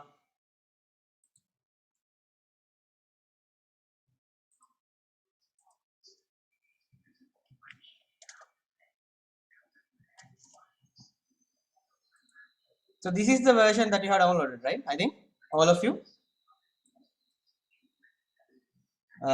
Windows, right? Yeah, this one, right?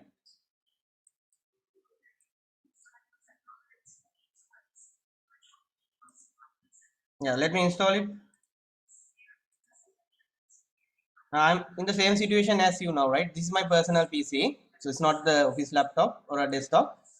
So I will install. So just give me 2 minutes until it downloads.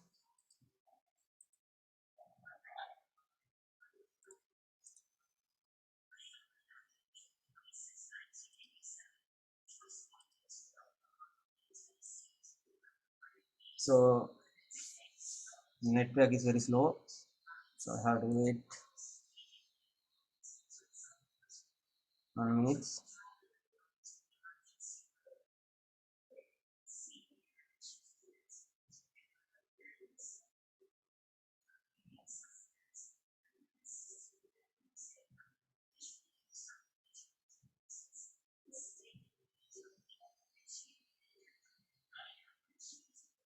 Now I have done it on the Linux, right? Now this is Windows, so that is also now similar. Let's see. Now I will download the last week lab sheet. Now let me hide it, right? Because this one actually incorrect one, so I hide the lab sheet. So we'll do that. I'll put the recording. Yeah. So let's download the nested class done one, and let's open it. Let's see whether that problem is there.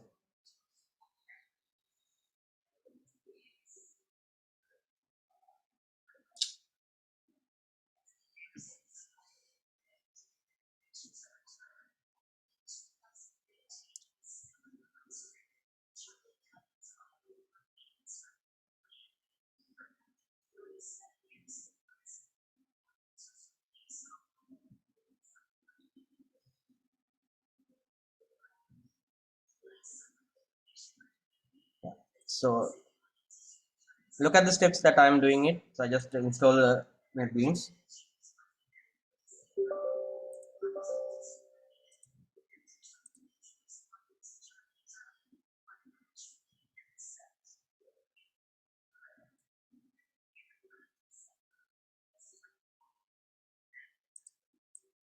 Just accept, next, finish.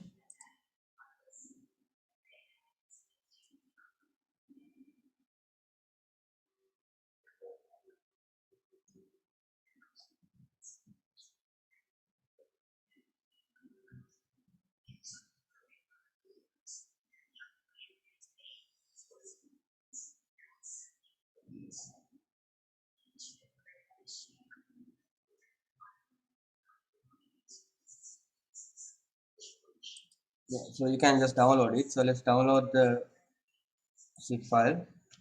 I paste it to the desktop. Yeah, so I have just pasted my application to the desktop. Now we can create a brand new project. That's also fine.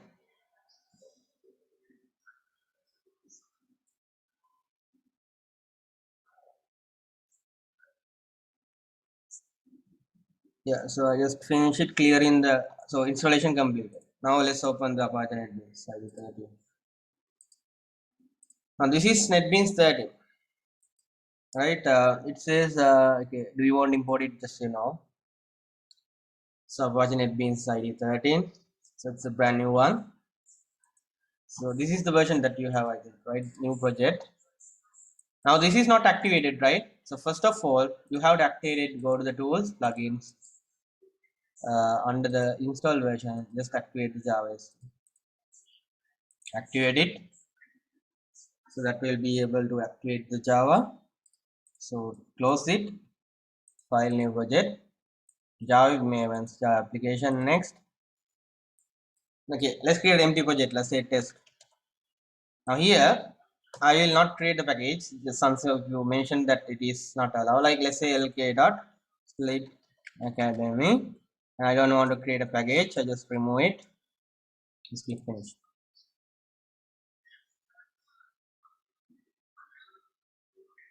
Just try to see again.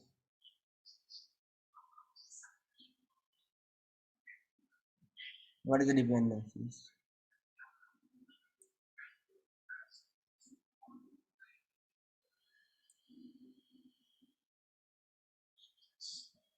Now this is the problem that you can say, right? Okay, it says group ID cannot be empty, right? Yeah, so that is the group IDs cannot be empty, right? Yeah, so in that case you can put empty package. That's also possible, right? Now you can just say let's say test done.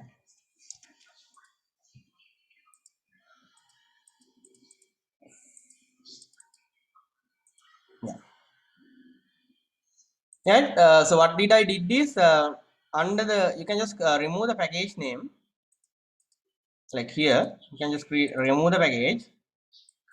Here just remove the package. Under the group ID you can give a name.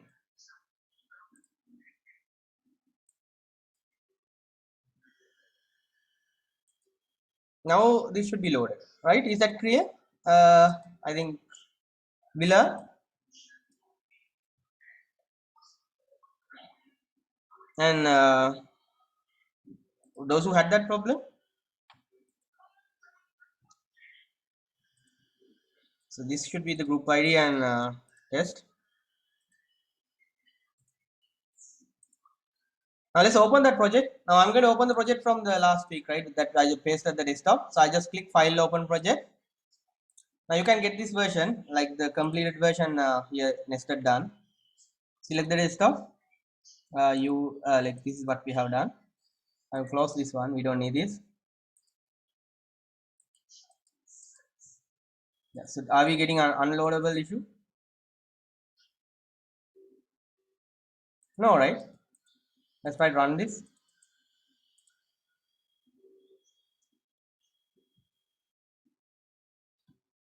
It's working, right?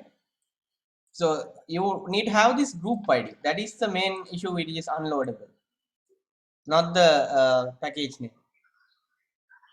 See, I just give it a name called Tech Geek. So you can create any name as your group ID under the POM file. Just give a group ID. It's like it's your company name. So can you write now those who having that version 13? Linidhi and I think Bilal, you both have that issue, right?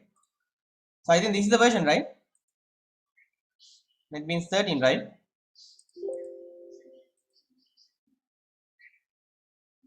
Yeah. So then there's another question asked by some of the students. Let me show that question. Uh, so because the mail was not working last time.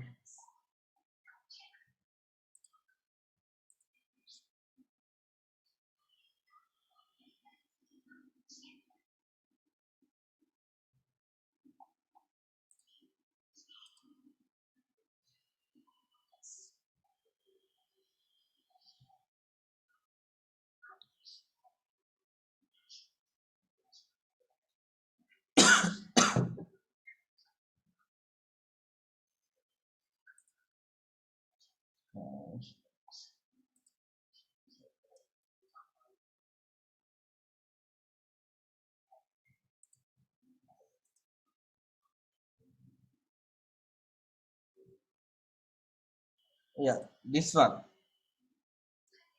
It says model.write.record is actually this import failure means uh, so make sure this class is public. That is why the error is there. Now if you don't set the class public, this will get a import error. So that is the issue that you are getting. I think I have answers all the questions. If you have want to send any issues like just send me an email. We'll have a discussion in the tutorial hours like this. Right, so then we can complete it. Now remember, so in the next like the labs that I'm going to record today, like I'll be distributing within this week. I will be adding a new two classes for the an array list and arrays that will be utilized in this search buttons and the add rider. So you can now only problem is you can only add one rider. So because we didn't create an array, so we'll teach you how to create the array list. So is all the questions of you have been solved now?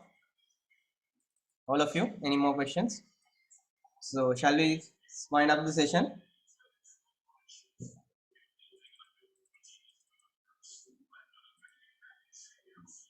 Yeah. So then that will be all, right? So we'll see you in the next week, hopefully on campus. Yeah. So there's a question asked like, yeah, that is up to the group leader, right? So how to distribute the tasks is up to the group leader. So if you think that one member can handle two tasks, you can distribute it.